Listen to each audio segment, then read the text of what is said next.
What is the best way to start out as a rouge in a world of cyberpunk tech and crime?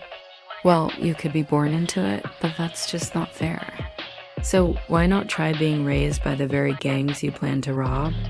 I mean, what could possibly go wrong?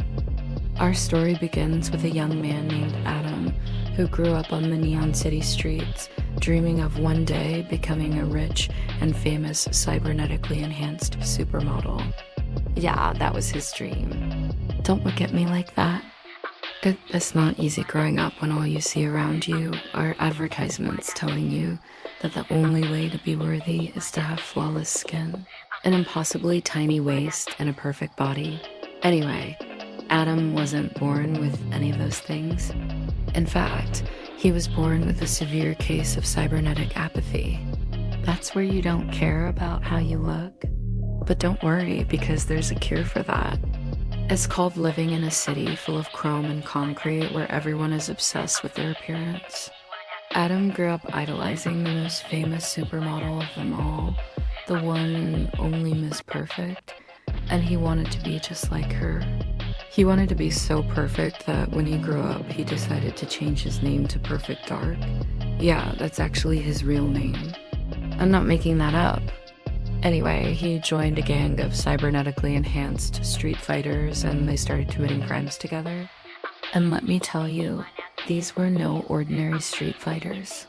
They were all augmented with cybernetics like rocket launchers, flamethrowers, machine guns, the works.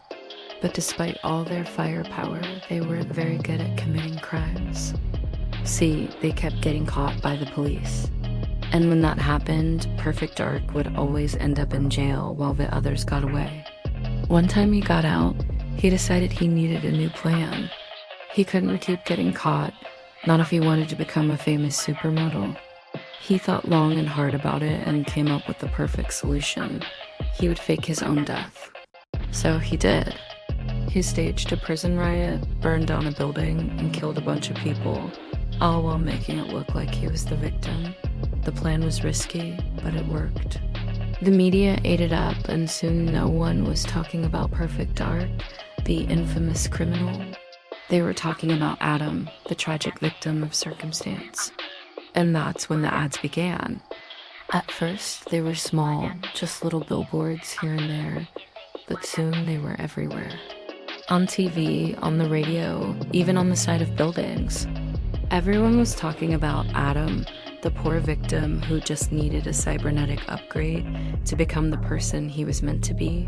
And guess who saw all those ads? Miss Perfect. She saw them and she liked what she saw. She liked it so much that she decided to take Adam under her wing and teach him everything she knew about being a supermodel. And that's when Adam's life really began. But I'm getting ahead of myself. What happens next is gonna blow your mind. So make sure to stay tuned for more.